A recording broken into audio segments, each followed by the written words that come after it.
Well, in the interest of everybody's time and because I'm pretty adamant about class starting when it's supposed to start, we're going to get rolling. Anyway, hey, welcome to Social Work 202, everybody. And just to start off, little quiz for you. What famous mountain is behind me?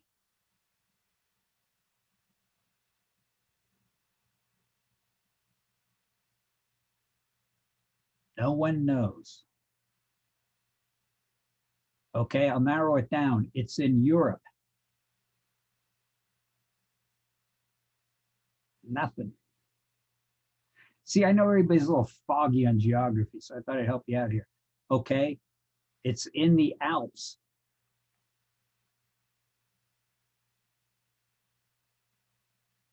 Okay, it's in Switzerland in the Alps.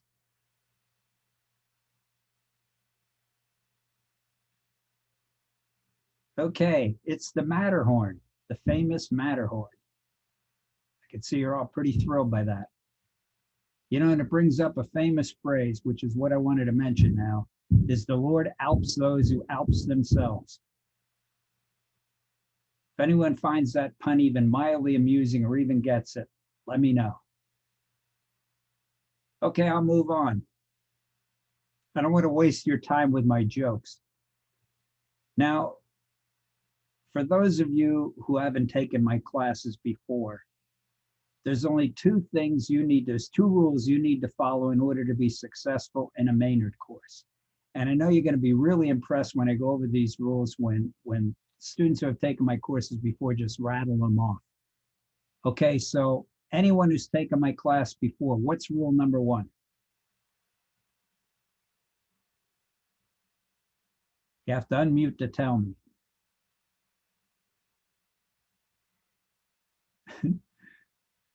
It's going to be a long semester, isn't it? Okay. Okay. The important thing is I'm having a good time. Okay. Rule number one is I don't care if you learn a damn thing in here as long as you laugh at my jokes. And so far, you're all doing miserably in that. Now, listen, you may ask, why? Why, Maynard? Well, first of all, I think I'm really funny, even if you don't. And second of all, this is a class on policy. There's not a lot of opportunities for laughs in here. So whenever there is, you got to go for it. You know, it makes the time go faster. You know, usually when I'm in the classroom, they have these clocks they actually have the sweep hand on and all.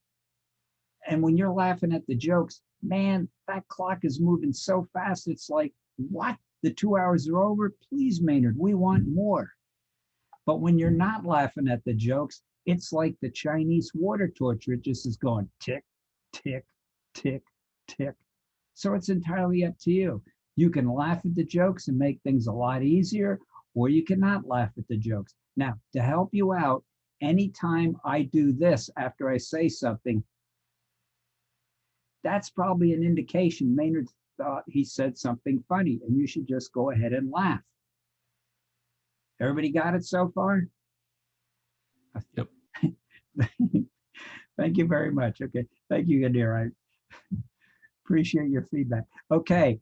Anybody want to say what Maynard's rule number 2 is for success in Maynard's classes? Suck up to you at all times and places. Yes. Who said that? Sean. Very good. Yes, Sean, that's exactly right. Suck up to me in all times and all places. Now, again, I know a lot of you are thinking, what the heck's that all about? Well, for those of you in the workforce, you know what I mean is if you don't learn how to, as we call it, massage other people or suck up, you're not going to get very far in the workplace. You got to figure out how to play the game. And part of the game is learning how to suck up. And so I know a lot of you aren't good at it, or a lot of you refuse to do it, but you'll see when you're in the workplace that you're going to have to learn. And it's our job to teach you these valuable life skills. So here I am. You can practice on me. So you may start off with, Maynard, that was a brilliant presentation today. Come on, who are we kidding? You got to do better than that. You want to get so good at sucking up to me, I don't even know that I'm being sucked up too, right? And so you got to do it seamlessly. So practice, practice, practice on me. No matter where you see me, practice sucking up. And you'll say it'll pay a lot of dividends. You know, I always tell the story about, hang on. Somebody has just joined us.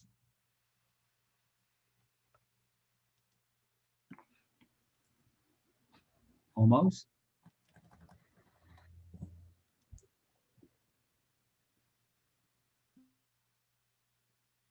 Somebody tried to join us. Maybe she'll try again. Ah, you're in, Esmerna. All right. Welcome. I'll never forget the day I was walking across the quad, and there I saw a student who took one of my first year courses, Social 100, and she was handing some professor such a line of crap. I had to just stand there and listen to it. So I was pretending to look at the trees while I listened to what she said.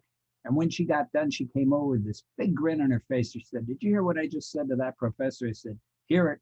I was getting nauseated." And she said, "Yes." She said, "But I owe it all to you, Mater, because you taught me how to suck up, and I get everything I wanted from that professor as a result." So I'm telling you, it works. You just have to learn how to do it. You know, when you go for a job interview, you are one of 15 people who probably had similar credentials. What's going to get you the job is how you handle the interview. And that's where you got to learn how to suck up, you know, and play the game. So you find out that your prospective employer plays golf. Hey, golf, yeah. I know a lot about golfing. I bet you really enjoy it. You know, you got to play it along, you know. That's how you get promoted. Anyway, you heard it here. Okay, there's rules number 1 and 2. Now notice how rule 2 reflects back on rule 1. One good way to suck up to me is laugh at the jokes. Are we all together on this? Okay, you're going to get a test later on when I try to crack some more funnies. All right, let me try to share the screen here and hope this all works.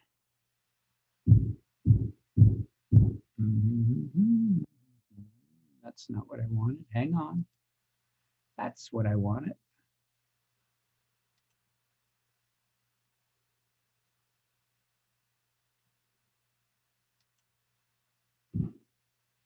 Let's try that.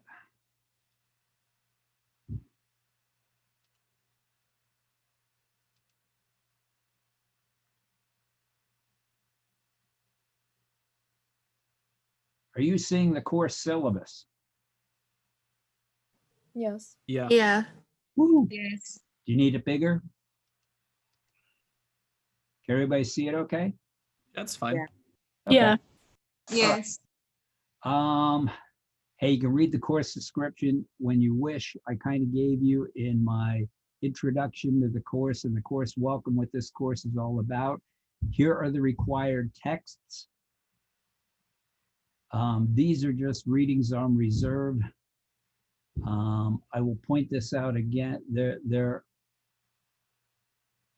are assigned readings from the Encyclopedia of Social Work. And I'll mention this again. How you access that is you go to the CCC library online. In other words, you can't access the Encyclopedia of Social Work, which is an online edition. You can't access it any way other than through the Cedar Crest Library, but you just do it online because we pay a king's ransom for this.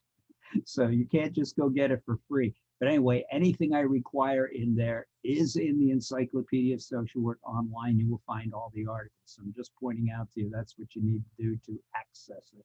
You will notice when, do I have it on here? I'll bring it up. I'll link the social work, the Cedar Crest Library thing on here too, so you can link it.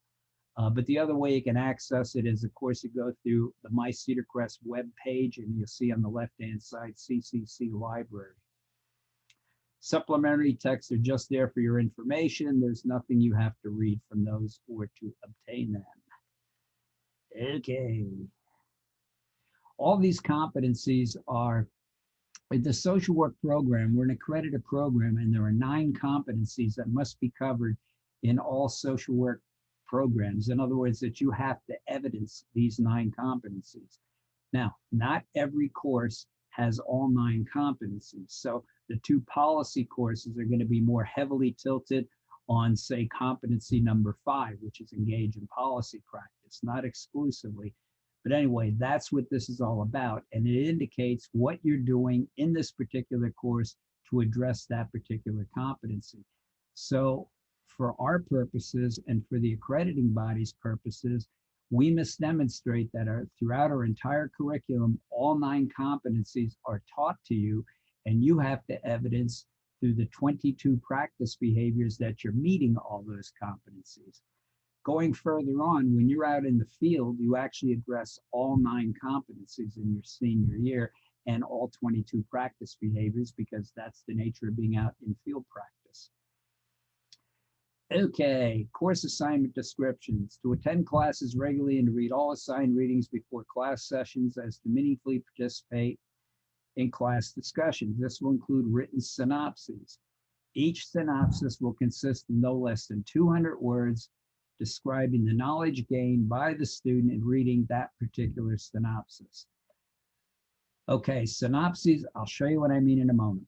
Synopses assigned before March 1st up to and including those for Unit 3 must be submitted no later than midnight in order to receive full credit. Any synopses submitted after March 1st will receive half credit as long as you submit them before the day classes end.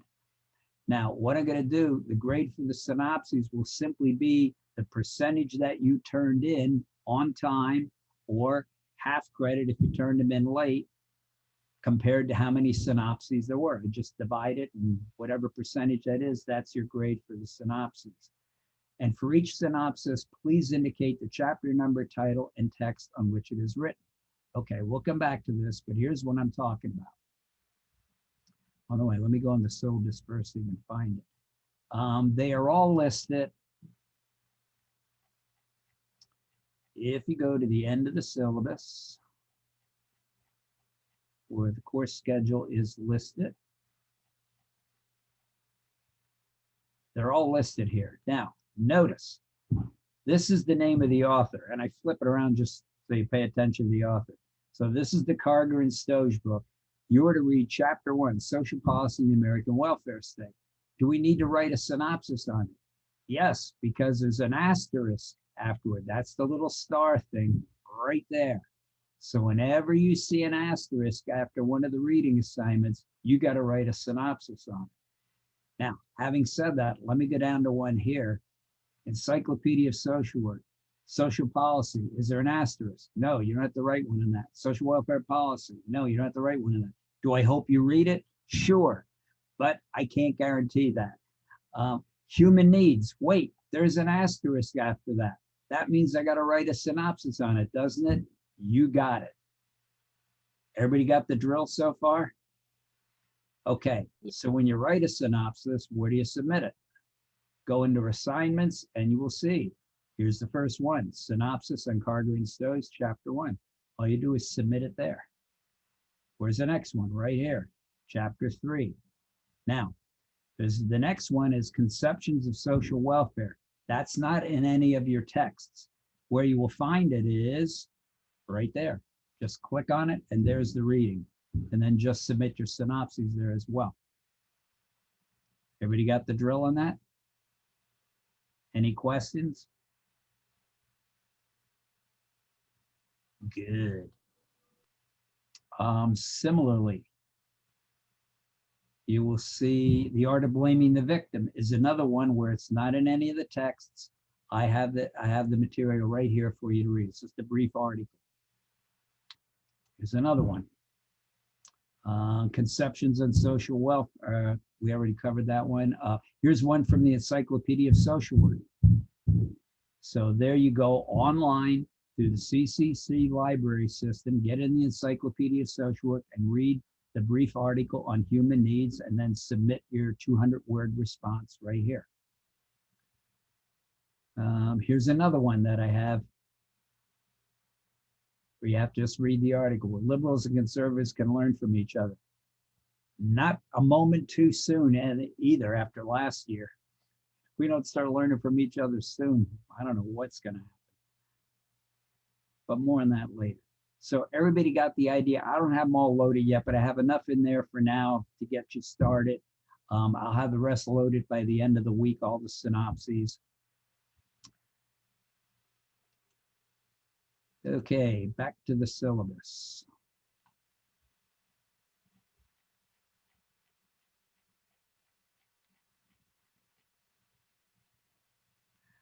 Next assignment, to write a 5-page paper, the student selected social problem.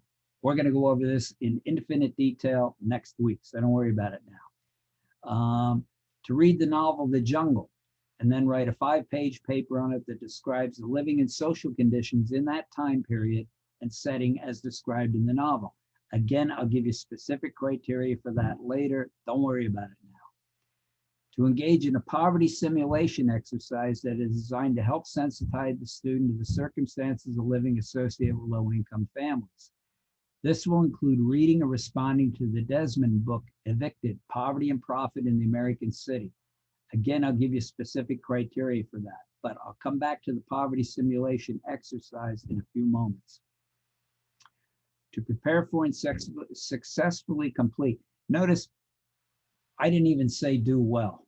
As long as you complete the quiz, it's a step up. Shut up, Maynard. Prepare for and successfully complete an individual exam based on the student's knowledge of current social welfare programs.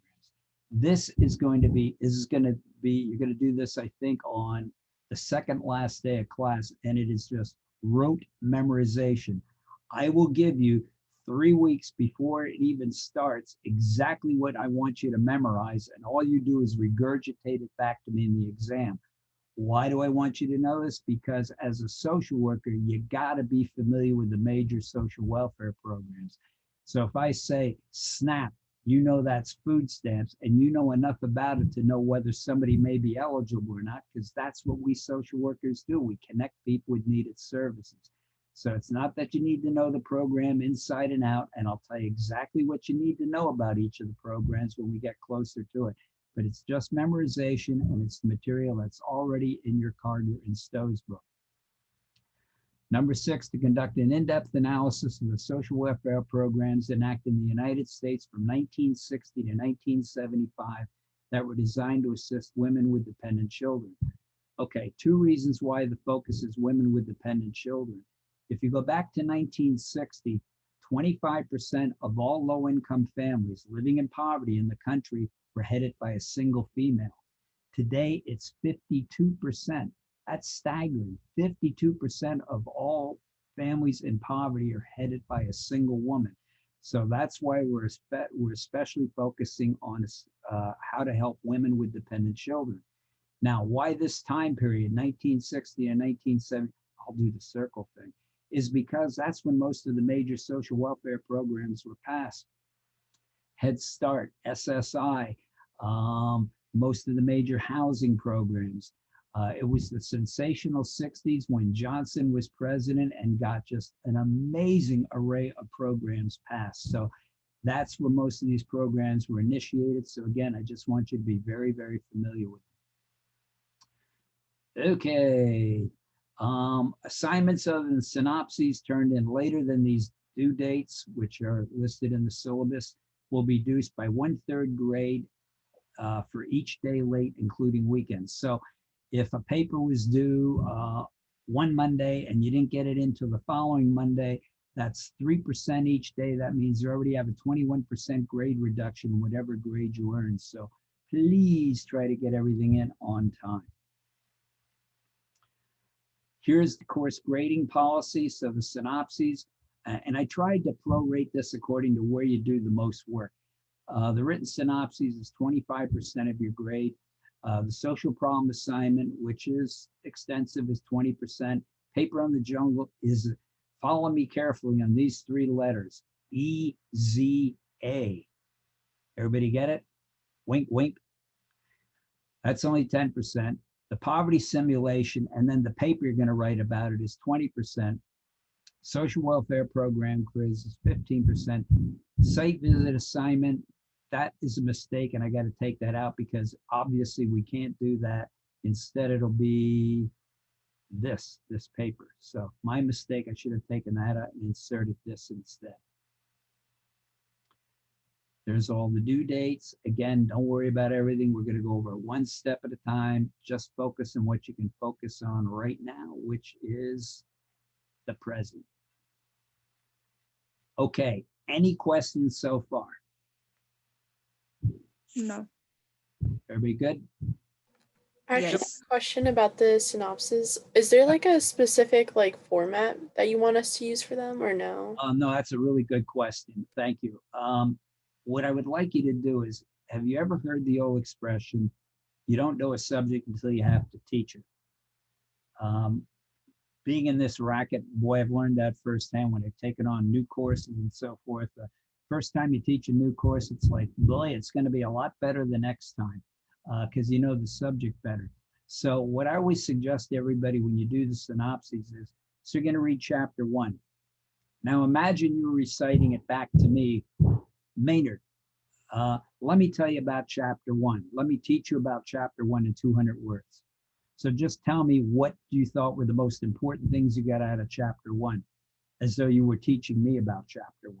That's all I'm looking for. Now, I'm not going to grade you specifically that you did it exactly that way. What I'm looking for is 200 words on chapter 1. That's not just blah, blah, blah, blah. The point of these assignments is, when I first started teaching here a gazillion years ago, I was really shocked that I'd say to the students, I said, okay, now about these readings, you do the readings? They go, no. I go, you didn't do the readings. You're social workers. I mean, we're not making widgets here. You got to go out and put this all on the line. You got clients you're looking after and you're not even reading the material. Come on. And so I decided I had to do something to make sure that the material is being read, the synopses. Now, interestingly, students have come back to me later on and said, later on in their social work careers and said, you know what? Those synopses were a big pain in the ass and we hated your guts for them. But I got to tell you, that information was retained in my mind.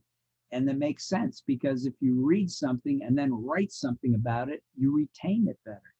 And so students will often say, even when they're in the field, I know this. I don't know why I know this, but I know this. Yeah, it's because of the synopses.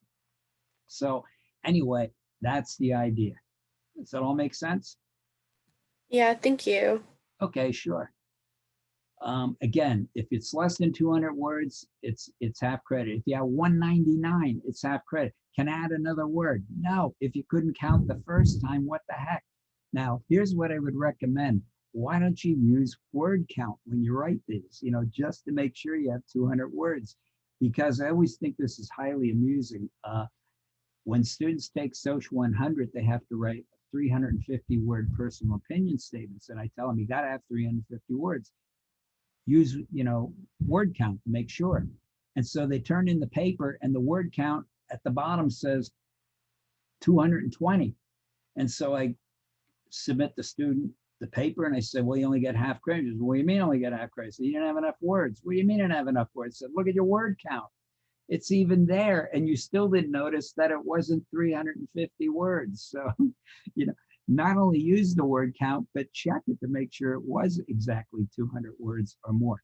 Now, all I ask is if you're in the middle of a sentence, when you get the 200 words, could you at least finish the sentence? That would be nice. Okay. Hey, Cedar Crest Honor Code, you know the drill, folks. Do your own work. Everything else on here is standard boilerplate protocol. Once we begin our face-to-face meetings in 2 weeks, classroom protocol basically is get there on time. And when somebody else is talking, please shut up. That's about all I ask. Well, the other thing I would also ask is, unfortunately, in this class, there's not a room for a lot of discussion as there is in some of the other classes. But when you do have something to say, please do say it, but keep it brief. Don't beat it to death. Sometimes when students start talking, they're going on for 5 minutes and making the same point about 16 different ways. And it's like, enough, we got the point the first time. I'm fond of pointing out that there was research done and they found that if you can't make your point in 30 seconds, people already tune you out. So think about it. For the last 24 minutes, probably nobody's been listening to a word I say. So I got to start learning how to say everything in 30-second sound bites. Attendance, the Cedar Crest College social work program attendance policy is you may miss 2 classes for whatever reason without penalty. If you miss a third class session, the highest overall grade you can receive for the course is a B. If you miss a fourth class session, the highest overall grade you can receive for the course is a C. 5 or more class absences will result in your need to retake the course. Well, this is very similar to what the other pre-professional programs like nursing and nutrition and education also do. You know, we're professionals, folks, and you can't go out and be blowing off work. So no more than you can be blowing off class. We only meet 14 times a semester. So think about it. If you already missed 3 class sessions, think about what percentage of work time you've already missed. They probably fire you already. Now, the only exception to this, and I'm trusting your integrity on this, is anything related to COVID-19. You don't have to explain it to me. You don't have to tell me about what your circumstances are, whether it's family members or whatever, but that's an excused absence that doesn't count toward those too. But other than that, you know, an excused absence other than COVID-19, if it's for medical reasons, just give me a doctor's note and you're good to go. You don't have to do that for COVID-19 circumstances. Also, if you miss 2 classes because you took 2 mental health days and you decide you want to miss in a 3rd class, let's just put it this way. You're running out of excuses after a while. So save your 2 missed absences in case you do have a medical problem or whatever that's not COVID-19 related. If there's any need to cancel a class, I will let you know by email as fast as possible. Sometimes when we're at school, it starts snowing in the afternoon and the college is not necessarily making the call yet. But we may make the call ahead of them and just say, okay, well, they're not making the call, but we're canceling classes. So I will always let you know well in advance for those of you who have to travel some distance to get here. In the past, we've had a lot of students who live north of the Blue Mountain where it's snowing there and it's not snowing down here. So we try to be as considerate as possible so that people don't miss anything because of snow issues that would preclude them from coming to class. And the rest is just generally the course outline, what we're going to cover, and where all the synopses are. Okay, so far? Yep. Okay, let me show you this first assignment only because we're doing something a little different this semester. In the past, what this social work class would do is we would get together with the nursing students who were doing their community health clinicals, and we would have a poverty simulation day. And on that day, which was always the Friday after spring break, we would go down to HBB and the whole thing would be set up for a 4-hour poverty simulation exercise. And it was set up by a national organization. And our job would be, we would man all the different welfare offices, and the nursing students would be families whose task it would be to try to make ends meet in these 4-week cycles, each of which took about 20 minutes. And then followed by some excellent guest speakers talking about poverty and insecurity here in the Lehigh Valley. Well, obviously we can't do that this year because of COVID-19. So my colleague in nursing, who also has a social work degree in addition to her nursing credentials, is doing this instead. And she invited us to participate. And I said, sure, let's do it so that she can do some hands-on stuff. Okay, so this is her food insecurity project. Now, you're going to work together with the nursing students. And so you'll each be assigned to 1 or 2 nursing students by Dr. or Professor Bartholomew. I'll get to that in a moment. And then you're going to do the following with them. You're a nursing student assigned to help a family of 4 create a healthy meal plan for the week. The family includes a 38-year-old male, a 36-year-old female, a 6-year-old boy, and a 5-month-old girl. Their income is just above the poverty guidelines of $31,200 for the year, based on a guideline for a family of 4 of $25,750. Those are 2019 stats. It's a little higher from last year, but that's not quite out yet. This budget, they budget $100 per grocery for the weeks. Now, these are clinical objectives Well, basically, here's what you're going to do. She picked out 4 stores that are pretty typical of where low-income people in the Lehigh Valley may shop, including inner city stores, local supermarkets, so forth.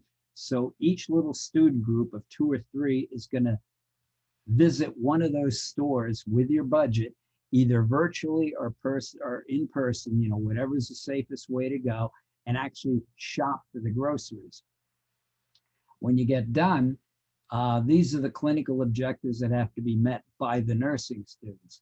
Now, notice this one. This is the one that applies to you. And so this is the one where the nursing students are going to kind of rely more on you to help them out.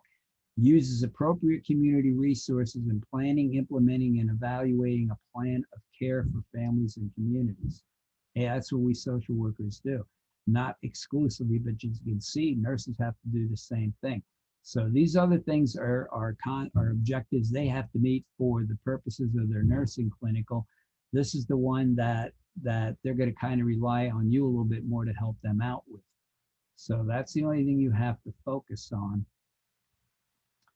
And here's all the instructions for it.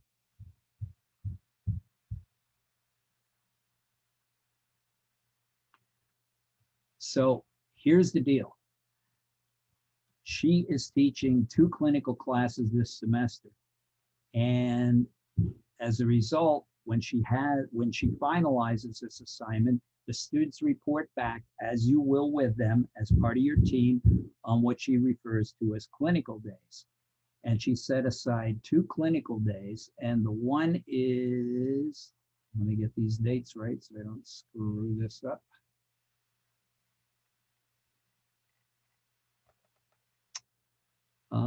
One is February 12th, and the second is March 5th. Everybody with me so far? So here would be the ideal situation. I want you to think about this a little bit, and then I'll get back to you. Ideally, approximately half the class will go with the first group of nursing students and complete the project by February 12th. And the other half of the class will go with the other nursing students, and they'll be ready to go by March 5th. So I'm saying this to you in terms of being able to pick out what might work for you. Now, why is because in those particular days, February 12th and March 5th, on those days are their clinical days. And so from noon to 4, you're going to be virtually presenting with the nursing students the results of your work, not individually, but each little team is going to present. So some of you are going to present on February 12th from noon to 4, and others of you are going to present on March 5th from noon to 4. Everybody understand so far? Welcome, Jean. I saw you just join us. Hello, sorry, I was having trouble getting in. That's okay. I'm recording the whole thing so you can listen to the beginning and catch up on where we were when the recording is done. Perfect. So when we get done here, I'm going to ask you, okay, well, how many of you could do the project by February 12th, and how many of you instead want to do the project on March 5th? It's the same project. Now, here's her concern. In order to participate in this required project, you must respond to the following link by no later than midnight by this Thursday so that she can begin to make the assignments, because again, the clinical groups they move fast. So she needs to know who's in what group right off the bat. So you'd have to make your decision by then. Now, the results of this, you're not going to be graded on anything that happens by me on March 5th or on February 12th. It's just for presentation purposes only. It's probably not going to take the entire 4 hours. I highly doubt that it will. And there's probably going to be a guest speaker. One of the guest speakers who would normally come to the Poverty Simulation Day is going to be there, and she does a great presentation. So very brief presentation, but it's well worth it. So I can't imagine it's going to take from noon to 4, but it's going to start at least at noon, and she allotted 4 hours for it. The results of this is going to be incorporated into a paper that you're going to write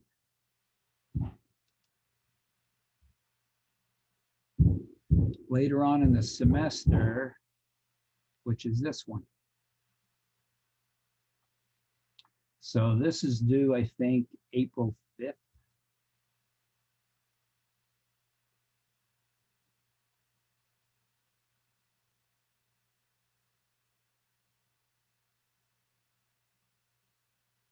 Great.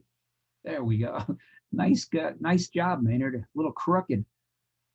Okay, so this involves you reading the book Evicted. We don't have to go over in detail now, answering specific questions about it.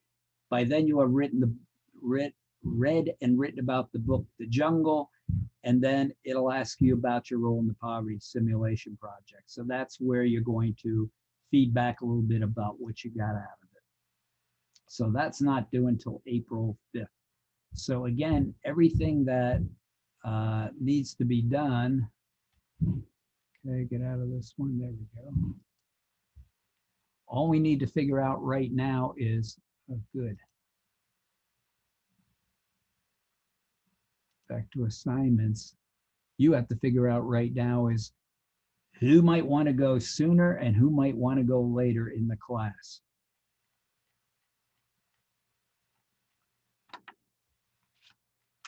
So do we have any volunteers who want to do the first batch? I can do it. I'm sorry, who said that? Because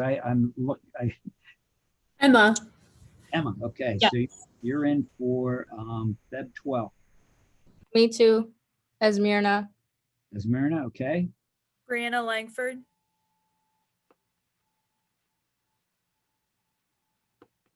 Okay, anybody else for Feb 12? I can go. Oh, sorry, Jamie. I don't know if anyone else said anything. Amy, okay. Janira. Yanira, you want to do that? Yes. Okay. Well, we got roughly half the class. Is everybody else satisfied with going on March 5th instead? That's fine, yeah. Are Yeah. you sure? Because again, I don't want to twist your arms here. If, you know, it doesn't have to be an exact split. That's good with everybody? March is fine, yeah. Okay, perfect. All right, so what you need to do is, again, the link is right here. But what I'll do is I'll also send you the link to your email just to make sure. But again, just respond to the link and let her know which date you're going with, whether you're going with the first group or the second group. First group being Feb 12th, second group being March 5th. Sound good? Yep. Excellent. All right. Thank you very much for your cooperation with that. Hopefully it'll be kind of fun. I know it's always interesting.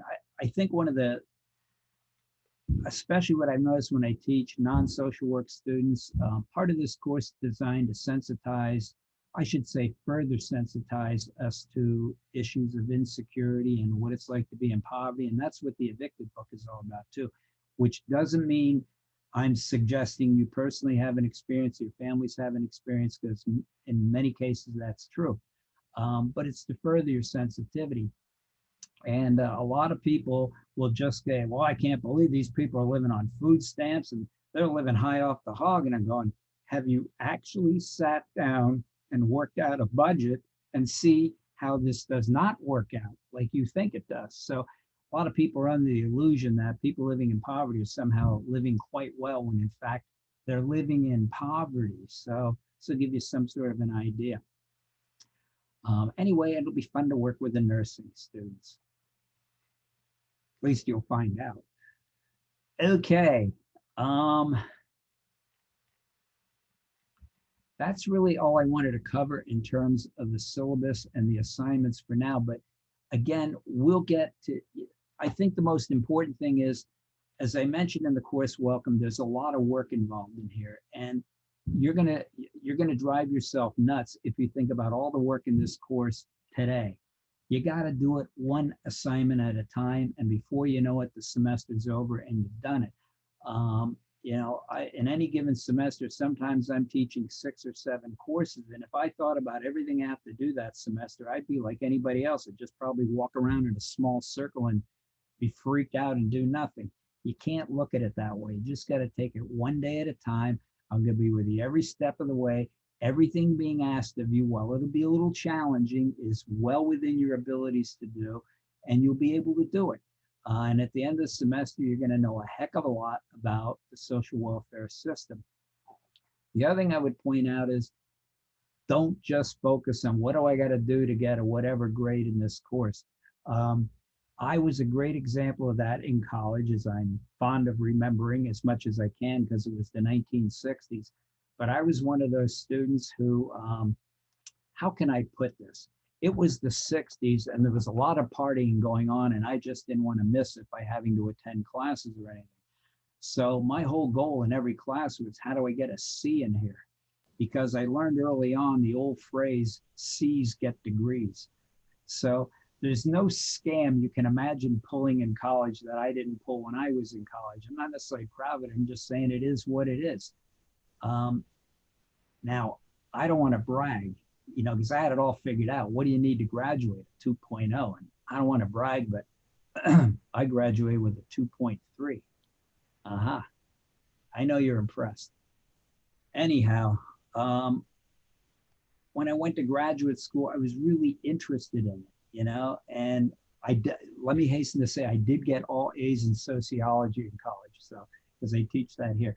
But anyway, so when I went to graduate school, I was really interested in it. And, then I got a 4.0. So the point is, I've seen it both ways. And the interesting thing was when I was in graduate school, I didn't care about grades. I was just focused on learning, and the grades took care of themselves. So if you're just focused on what do I got to do next in order to get through this course, you're not going to get the max out of the course. The whole idea is to learn. These are all devices through which you can learn. And so I'm hoping that's where you put the focus. You want to be the best possible social worker of what you are capable of being. And that means you got to focus on learning, and the assignments take care of themselves. Sometimes the assignments don't necessarily reflect what you know. I get that. Some students are not good test takers and they don't reflect what they know. I understand that. But did you learn is all I'm interested in. If you learned, everything else is going to take care of itself and you're going to do fine. So don't worry. And if you're running into issues, you're running into problems, let me know. I can't help you unless I know you're having issues and problems, in which case I'll help you in every way I can. Because, my goal is I would love to see everybody get an A in every course I teach. But a lot of that depends on you too. I can only remember the Lord helps those who helps themselves. Try that joke one last time. Okay. Let me unshare screen.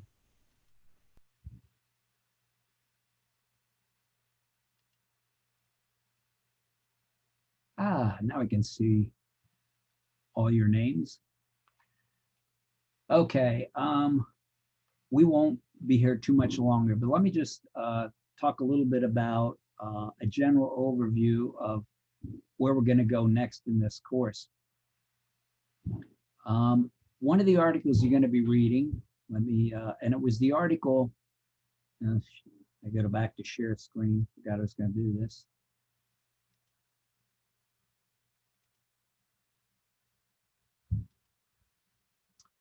It's the synopsis you're going to do.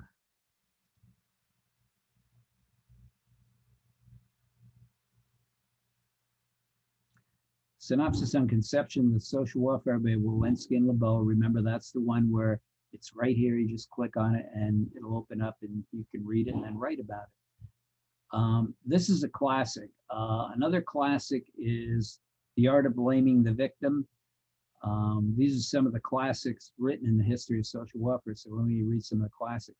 But what I'm about to go over now is a little bit of background on that Walensky-LeBeau article. A woman named Charlotte Toll wrote a book some years ago called Common Human Need. And what she was making the case for in that book is that you go throughout human history and you go around the world and you will find that all groups of people, all human beings have the same basic common needs.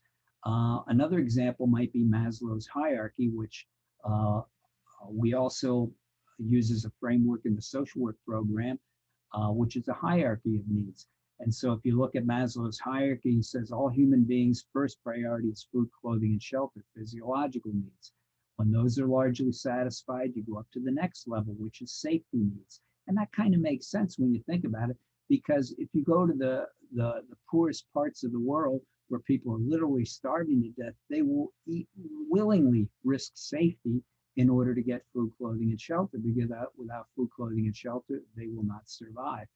And so just trying to give you an idea that this has been thought about before and that we do have common human needs. Okay, so what happens is different groups of people are scattered around different parts of the planet. And so not only do they have to face the environmental challenges there, but they have to do so as they pursue getting food, clothing, and shelter. And why is that their first priority? Again, because if you don't have adequate food, clothing, shelter, now we'll talk about clean water, you cannot survive.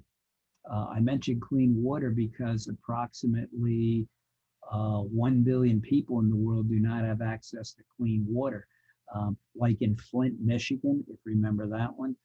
So it's not just in some other parts of the world, it's even happening here. Anyway, so through trial and error, people try to figure out, okay, well, what's the best way we can get food, clothing, and shelter?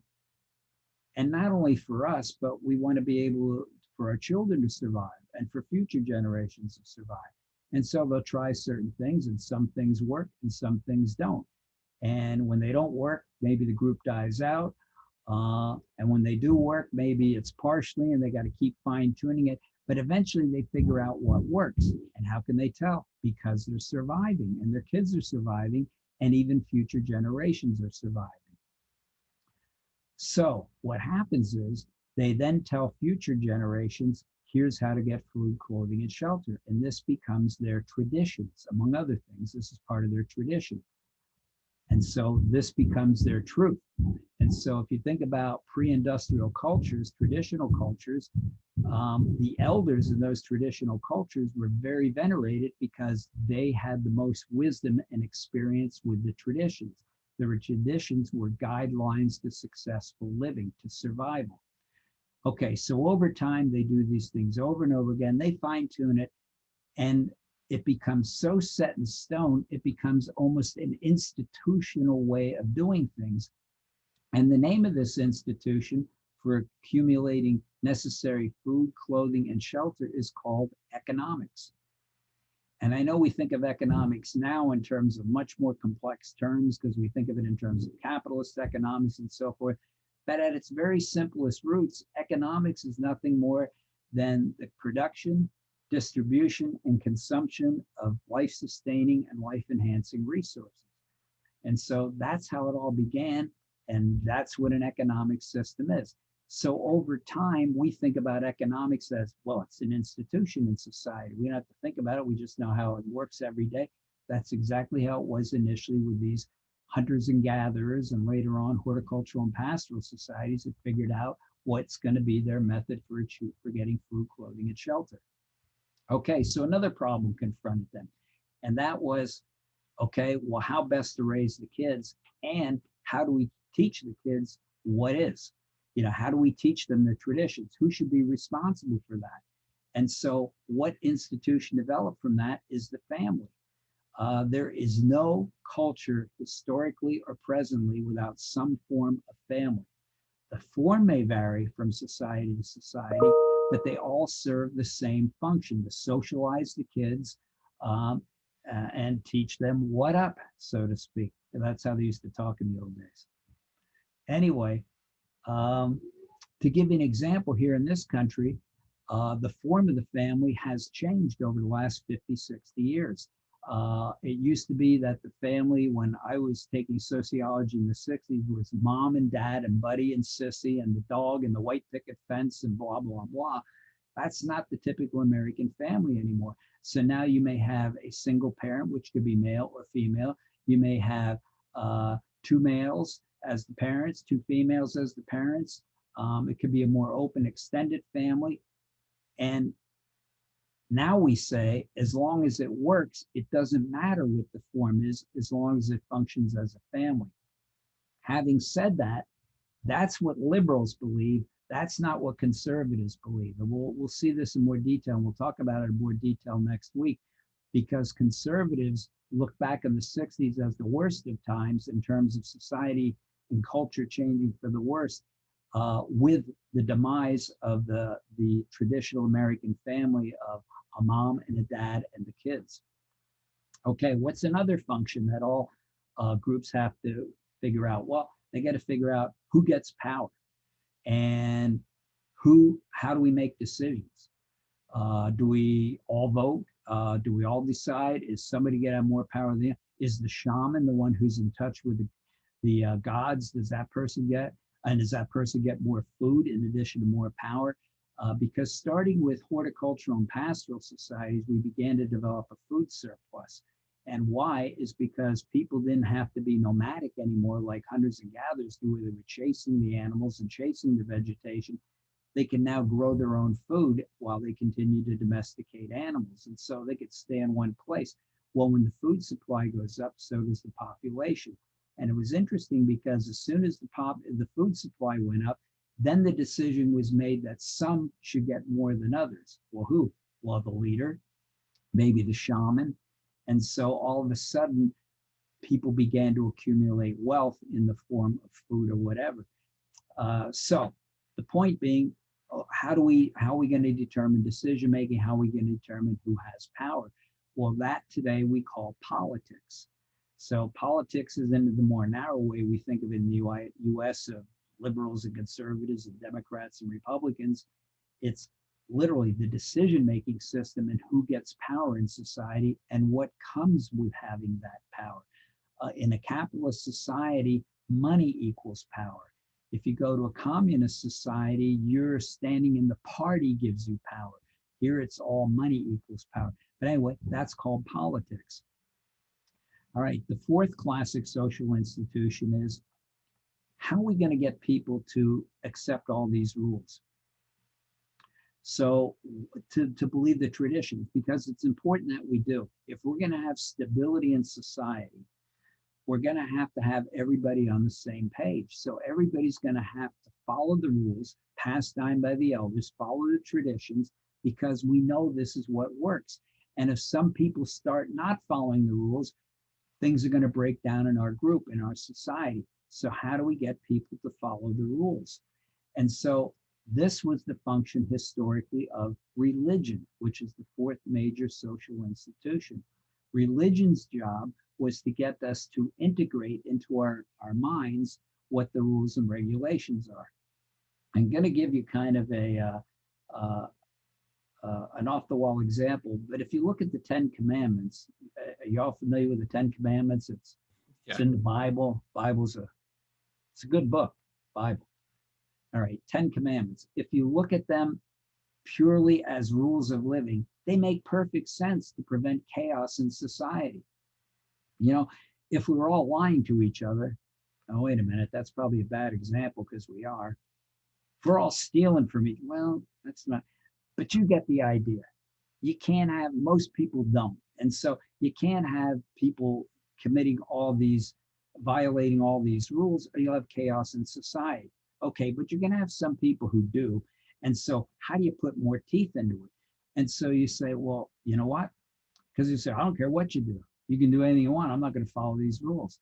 Okay, well, how about if we make them holy commandments that God says you have to do this, and then you're going to have to pay for this. You're going to have to pay for the consequences of not following the rules in the afterlife. And so anyway, that's the function of religion. Religion is to get us to internalize these control mechanisms. So that, in other words, even though no one's looking, you wouldn't steal because you think it's the wrong thing to do. Now, maybe you don't believe that from religious sources, whatever, but that's historically been the function of religion. What makes it complicated is, back in the old days, many of the cultures were just one religion. Even if you go back to the founding of this country, virtually everybody was a Christian, right? A contemporary example might be the Amish. The Amish have a singular religion. Now it's they're not all on the same page because there's variations within that religion. But anyway, the point is they all follow a similar religion. They're all on the same page. They all have the same rules. But look at the United States today. We are the most diverse religious society in the world. Every citizen of every other world, excuse me, every country in the rest of the world is represented with citizenry here. We are the most diverse society in the world. And so as a result, we also have this diversity of religions. So there is no one religion that we can all say, yep, we all follow those rules, which is one of the reasons why people say that the fabric of the United States is tearing a bit, because we don't have that similarity of rules and regulations to follow other than legal. We don't have internalized guidelines originating from religion. But anyway, historically, that was the function. So those are the four classic social institutions. Now, again, institutions means they have become so practiced, they're so internalized with any social group, they become like an institution, they become institutionalized. So the four classic ones, again, are economics, politics, the family, and religion. Okay, so that brings us to this article, Conceptions of Social Welfare. In more modern times, people have added others saying, well, maybe we should add education to that list, because we certainly have formalized education in this and in other societies. And whether it's mandatory or not, if you go back to the late 1700s, a lot of the people refused to send their kids to government schools. Like, we're not going to have government educating our kids. And they often had to have troops take the kids to schools because the parents so opposed the government-sponsored schools. You know, now we just take for granted, of course, the kids go to government-sponsored schools, whether it's local government or state government or federal subsidizing of the schools. We just take that for granted, but that wasn't always the case in the history of the country. So some have had education, some have said in more modern times we need to add medical care. Medical health is becoming a major institution. But Walensky and Lebeau have said starting in 1935, and especially because of the programs passed in the 60s, that social welfare has become an institution in society. Now there's two variations on this. And throughout the course, I'm going to keep telling you, you've got to know the difference between conservative and Republican take on things, because you see it playing out in every policy, even today. And I'm going to give you a handout on that. And it's available in the course that you can look at and refer back to it and try to understand it. My hope is by the end of this course, you become so fluid in your knowledge of how a Republican and a conservative Republican slash would look at things, how a liberal Democrat will look at things, and you can look at any policy and say, I know how the Republicans are going to think about this. I know how the Democrats are going to think about this. Anyway, from a Republican standpoint, a conservative standpoint, the welfare system should only be temporary. And so they say that its function should only be residual. Like, yes, these programs are here and they're here to stay, but they're only to help out people in emergency situations in time of need. For example, you saw that Biden just extended the food stamp program. This was also the case after the economic crash in 2008, when we had to extend food stamps. As a result of the massive unemployment that economic crash caused, 1 out of 6 families in the United States was on food stamps, and they were all deserving of it. I mean, it wasn't people were scamming, they all deserved it, they all qualified for it. So he's trying to extend that now because of the tremendous devastation to the economy done by the pandemic, which is far worse than what was done in the crash of 2008. So from a conservative Republican standpoint, yep, okay, you're going to need food stamps for a while, but it's just to hold the fort until you get back on your feet again. Because how do we get back on our feet? How do we make money in our society? How do we make our way? You get a job. And through your earnings, you pay for things. And so everything is based on getting you a job, or preventing anything from dissuading you from getting a job. It's getting a job. That's how our economic system works. Everybody works, everybody pays from their paycheck. That's how it all goes. From a liberal standpoint, take more the institutional view. They say it's not just a safety net. For some people, unfortunately, it's become a necessary way of life. I'll give you an example. If you're on permanent disability, you're permanently on disability. You're not going to get any better. You were awarded that status because you were so physically or mentally incapacitated that you can't work at a typical 40-hour-a-week job anymore. And so as a result, you're going to be getting government benefits for the rest of your life. If you look, and even the people in poverty, they're not always in poverty their entire lives. They slide in and out of poverty. And when you read Evicted, you'll see one of the reasons why. But the point is, these programs are here to stay. They're a mainstream part of society, and they're not just for temporary and emergency needs, say the liberals. And so this is what Lewinsky and LeBeau talk about, the two different ways of looking at welfare. The temporary residual, like the safety net view that the Republicans and conservatives look at, or is it more mainstream and part of the institutions of society as liberals and Democrats would say? So any questions on that if you're still awake? You know, here's the beauty of this. You know, you don't even have to show your face when you take classes online. You can just be there, and you could be doing the dishes, I don't know, whatever. And I wouldn't have any other way of knowing. And God bless you if you are getting the dishes done while I'm wrapping on. Anyhow, that's all I got for tonight. Are there any questions, anything else you want to comment on for now? Okay, so here's the deal. I'm going to send you a Zoom link again for next week's class. Then on the following week, and I'll remind you of this, we'll talk about how many of you plan to attend class face-to-face and how many continue to take it online, which is fine, and you can change from week to week. We'll talk about that later. But starting when we go back to class in 2 weeks, I will then be using Teams. And so you'll get your notification through Outlook and so forth that there's a Teams meeting coming up. It's just so much easier for me from at home to use Zoom. So that's what I'm doing right now. So that's all. Gene, if you could just hang in there for a few minutes after everybody's gone so I can bring you up to speed. We are good to go. And I'll see you all next week. If you have any questions in the meantime, let me know. Take care, everybody. You too. Bye. You.